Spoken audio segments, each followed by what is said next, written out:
Kanya. Welcome back to another episode of What's Cooking, only here on Wake Up Ilocos. So for today, we are going to make seafood quesadilla. As you can see, I'm very much fan of Mexican cuisines. And today, I'm going to share you another great recipe inspired by Mexican. So let's start with chopping up our onions na naman.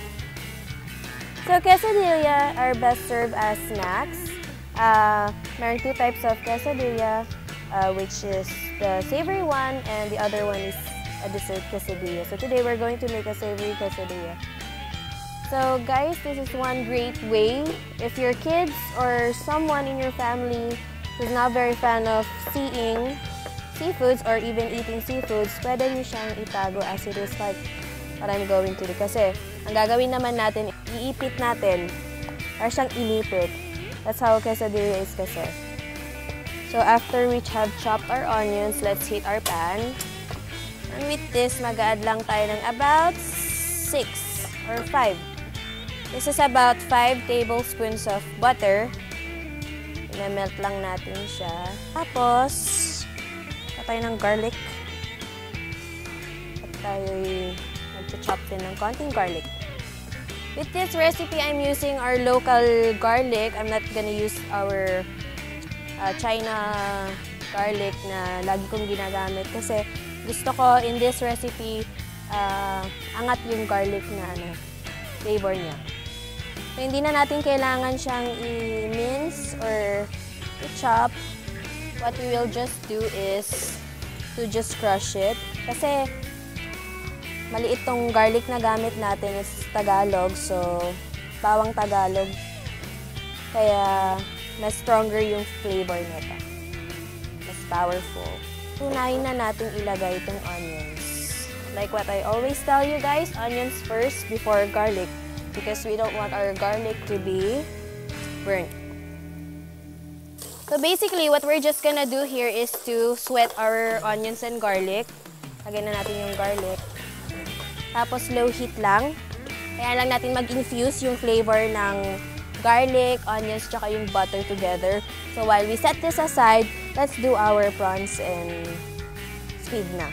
So guys, if you have tahong, better. Kasi mas okay siya pag may clams naman na kasama.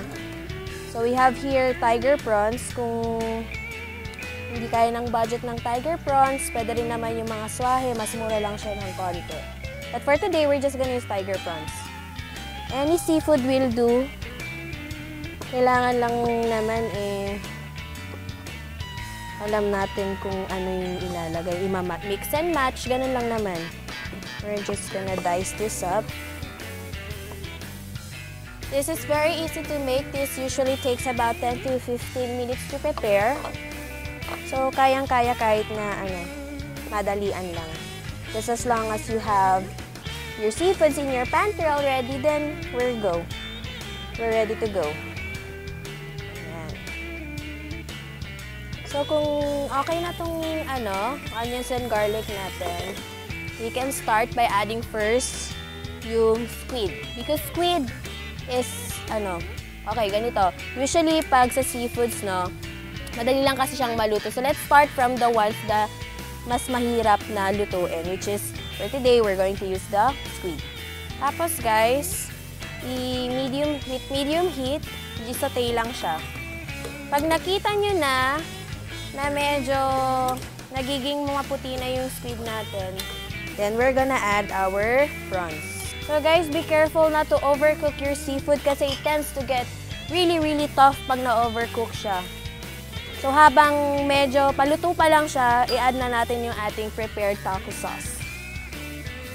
You can buy this in grocery stores, pero kung pwede rin naman, kung ayaw nyong bumili or hindi available, pwede rin naman gawin siya mano-mano, which is just composed of tomato sauce, sugar, salt, pepper, and konting oregano at saka cayenne pepper. So habang nagsisimmer na to, we're ready to put our sauce.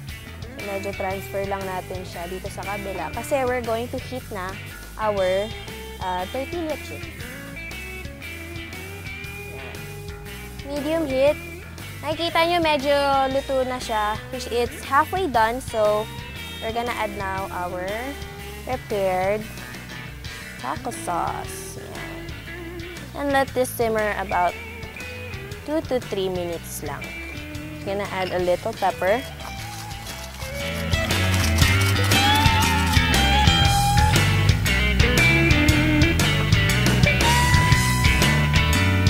Tapos low heat. Lagay na tayo ng tortilla. Magkuha tayo ng tortilla. So usually guys, like I said before, when I made the soft taco caldereta, gumamit tayo ng shawarma wrapper. So by this time, we're using tortilla wrapper na talaga. Kasi it's available na. So if it's not yet available, you can still use that shawarma wrap. It's the same thing. And then you put it here. Tapos tingnan natin kung done na ito. Tignan natin kung okay na ba siya. It needs a little bit salt, so lagyan natin. Konting-konti lang kasi we're gonna add cheese pa dito on our assemble. Ayan. So, pag nakita nyo ng ganyan na yung itsura, this is done. So right now, kuha lang tayo ng mixture. Tapos, assemble natin siya dito. Ang ating seafood quesadilla. Kulit tayo ng isa. Heat lang natin konti. Like this. Tapos, set aside. Turn off your heat.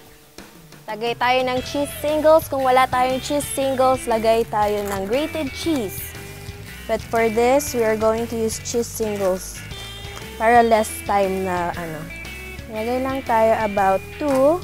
And then, lagay natin you pat this like this. So, now we are going to present it.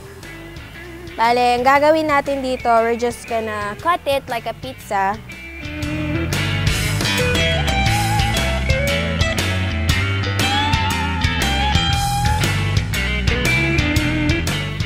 Of course, quesadilla would not be complete without a salsa. But for today, we are going to use a dip. So, gawa tayo ng quick dip, which is a cream dip.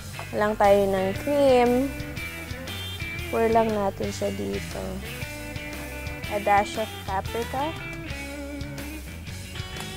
This is orange puree. So, add lang tayo. This is about 2 tablespoons lang. Siyempre, konting pepper, konting salt, and i-mix na natin siya. So, this is our dip para sa ating seafood quesadilla.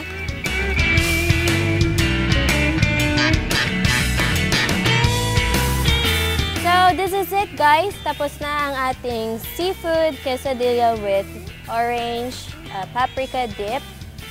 It's another Mexican dish brought to you by, of course, me, Chef Sam.